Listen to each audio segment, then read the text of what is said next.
चाहिँ हाम्रो सब्जेक्ट्सको कोड चाहिँ मैले लेखेर राखेको छु होइन जस्ट अघि अघि लेखेको थिएँ सो म यसमा चाहिँ भन्छु है सो स्ट्रक चाहिँ हामीले यसरी डिफाइन गर्छौँ यसमा चाहिँ के हुन्छ भने स्ट्रक भनेर लेख्छौँ होइन स्ट्रक भनेर लेखेपछि यसभित्र चाहिँ हामीले विभिन्न प्रकारको विभिन्न टाइप्सको डेटा टाइप चाहिँ राख्न मिल्छ कि सपोज हामीले एउटा एरे भने 10 हुन्छ भने यसमा त पार्टिकुलर टाइपको इन्ट भनेर डिस्क्राइब गरेको छु भने 1 2 3 4 मा त 10वटा राख्न मिल्छ नि त यो पनि स्ट्रक पनि एक प्रकारको एरे नै हो बट यसमा चाहिँ आफ्नो चोइसले डिफ्रेन्ट डिफ्रेन्ट टाइप्सको डेटा टाइप्स राख्न पायो इन्ट क्यार फ्लोट जस्तै होइन सो होइन यसमा चाहिँ हामीले just different different different data types राख्यो भने त रोल नम्बर भने इन्टिजर हो नेम भने क्यारेक्टर हो फ्लोट भने मार्क्स हो अनि एभरेज नि फ्लोटमै आउँछ भनेर होइन यसमा हामीले 5वटा सब्जेक्ट एज्युम गऱ्यौँ किनभने हामीलाई त एभरेज निकाल भनेको छ होइन so this is structure right अनि हामीलाई टक्क भयो अब यो मेन पछि हामीले जुन यो लाइनमा यहाँनिर स्ट्रक स्टुडेन्ट एस भनेर त्यहाँ छ नि यो चाहिँ स्ट्रकमा हामीले माथि माथि जे डिफाइन गरेका थियौँ यतापट्टि जे डिफाइन गरेका थियौँ त्यही नै लेख्ने पहिला एज इट इज होइन अनि त्यसपछि गएर चाहिँ हुन्छ नि टक्क लगाएर एउटा भेरिएबल जस्तो एस स्टुडेन्ट स्ट्रक स्टुडेन्ट लेख्यो होइन अब यहाँ एस लेखिदिने इम्प्लोइ छ भने इम्प्लोइ ई लेखिदिने जस्ट जे लेखे नि हुन्छ भेरिएबल हो म्याटर गर्दैन होइन अनि त्यसपछि गएर चाहिँ कतिवटा स्टुडेन्ट चाहिने हो कतिवटा डेटा लिने हो त्यो लेख्ने कि अब तिमीलाई फर लुप लगाएर एन इन्टर एन गर्न इन्टर एन गरेर गर्नु मिल्छ भने यहाँ एन लेखिदिने आई लेख के अरे इन्टर यति ब्ल्याङ्क छोड्छ पायो बट अब सिस्टमेटिकली गर्दाखेरि चाहिँ यहाँ टक्क गरेर जतिवटा गर्ने त्यो देख्छौँ सपोज फर इक्जाम्पल 50 लेख्यो होइन त सो यसले चाहिँ 50वटा स्टुडेन्टको एरे बनायो त्यसभित्र चाहिँ त्यसको roll number name marks average save हुन्छ है एरे भन्यो structure is also type of एरे तर त्यसले चाहिँ जम्मै प्रकारको डेटा टाइप सेभ गर्छ कि सो 50वटा स्टुडेन्टको एउटा लिस्ट बनायो कि एउटा लिस्ट बनायो नि त त्यो लिस्टभित्र नेम आइडी त्यो छ होइन त सो अब हेर हामी यसमा फ्लोट सम भनेर डिफाइन गरौँ किनभने हामीलाई एभरेज निकाल्नु छ अनि आइएनटी आई र जे गऱ्यौँ कज लुप चलाउनु पर्यो सो पहिला हामीले फर आई इज कस to 0 i is less than 50 गरेर 50वटाको डिटेल्स माग्यौँ होइन enter details of student number यति भनेर चाहिँ तिमीले बुझिहाल्छौ रोल नम्बर भन्यो है स्क्यानएफले चाहिँ पर्सेन्टेज डी गर्यो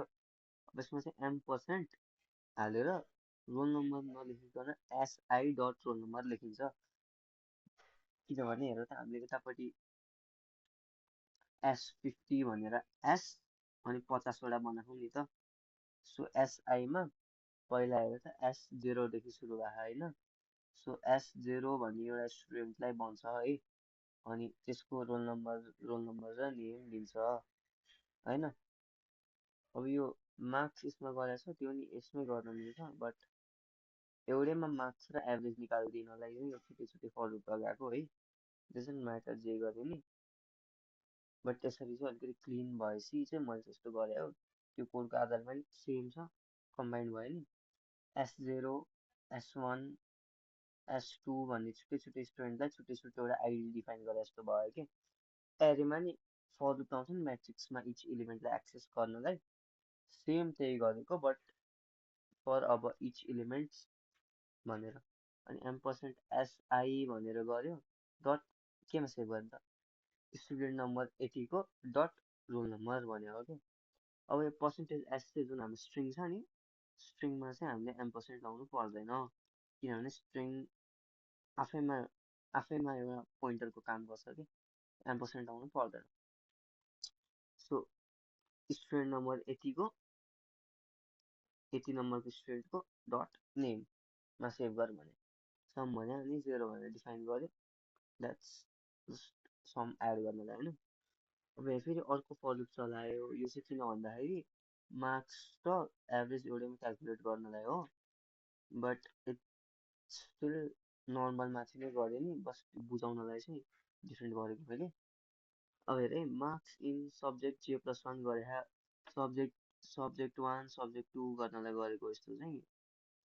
सिम्पल त्यो इन्टर एलिमेन्ट्स अफ म्याट्रिक्स भने जस्तै। अनि हेर है, यहाँ चाहिँ sum i plus marks student number, यहाँ जे नै हुन्छ है, स्टुडेन्ट नम्बर जे को मार्क्स जे, ए ए सरी छुट्टै फर लुप होइन, यो फर लुप त्यही भित्र छ। अब यसमा चाहिँ स्टुडेन्ट, यो फर लुप त्यही भित्र छ किनभने स्टुडेन्ट नम्बर यतिको हाम्रो सब्जेक्ट नि त डिफ्रेन्ट छ नि त, फ्लोट मार्क्स 5 छ नि त, यसले चाहिँ एउटा 5वटाको एरे बनाइदियो कि। त्यही कारणले गर्दा चाहिँ हामीले पहिला फर आई गरेर चाहिँ हामीले स्टुडेन्टलाई एक्सेस गऱ्यौँ, जे गरेर चाहिँ त्यसको 1 2 3 4 वाला सब्जेक्टको मार्क्सलाई एक्सेस गऱ्यौँ क्या। सो यहाँ चाहिँ त्यो भयो होइन,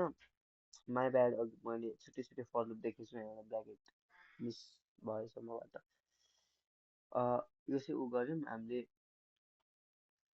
यहाँनिर चाहिँ स्टुडेन्ट नम्बर आई भनेपछि स्टुडेन्ट नम्बर 1मा छ भने त्यसको चाहिँ 5वटा सब्जेक्टको मार्क्स लियौँ अनि त्यसलाई सममा जोड्यौँ पनि होइन। अनि फेरि स्टुडेन्ट नम्बर यतिको डट एभरेज भने सम बाई 5 गरे हो कि, जस्ट म्याथको लोजिक लगाएको। बुझ्न चाहिँ यसमा गाह्रो थियो। एसआई भन्ने स्टुडेन्ट नम्बर यति जुन चाहिँ हामीले यहाँनिर स्ट्रक्ट यो भनेर डिफाइन गऱ्यौँ होइन, स्ट्रक्ट यो भनेर डिफाइन गऱ्यौँ स्टुडेन्ट नम्बर यति भनेर। अनि मार्क्स चाहिँ मार्क्स नम्बर यतिको सब्जेक्ट भनेर एउटा मार्क्स J1 J2 J3 यस्तो गरेर स्प्लिट भइरहेको छ नि त। अनि यसरी चाहिँ एभरेज नै एकैचोटिमा फर लुपमै क्यालकुलेट गर्यो। स्टुडेन्ट नम्बर यतिको एभरेज भने त्यसको समलाई 5वटामै डिभाइड गरेर प्लस 5वटा सब्जेक्ट भनेर लेखाएको छ हामीले। अनि यसमा चाहिँ फर लुप लाएर प्रिन्ट पर्सेन्टेज डी, कज हाम्रो डेटा टाइप इन्टिजर हो। अनि त्यसमै I+1 स्टुडेन्ट नम्बर यति भनेर गर्यो। अनि roll number percentage d as it is an integer, अनि एस स्टुडेन्ट नम्बर आई त्यसको रोल नम्बर प्रिन्ट गर्यो। अनि फेरि percent number S print S i student number यति डट यसको नेम प्रिन्ट गर्यो। अनि फेरि सिमिलरली स्टुडेन्ट नम्बर यतिको डट एभरेज, यो 0.2f किन राख्यो भने एभरेज चाहिँ हाम्रो फ्लोटमा आउँछ त्यही भएर। सो सिमिलरली तिमीले अर्को क्वेसनलाई नि एकचोटि यही हिसाबले हेऱ्यौ भने तिमीले त्यो स्ट्रिङ कम्पेयर गरेको पार्टमा अलिकति कन्फ्युज हुन्छौ, त्यो एकचोटि हेर। त्यसमा कन्फ्युज भयो भने म फेरि त्यसको नि छुट्टै बनाउँछु। यसमा नि कहीँ कन्फ्युज भयो भने जस्तै I will send voice message.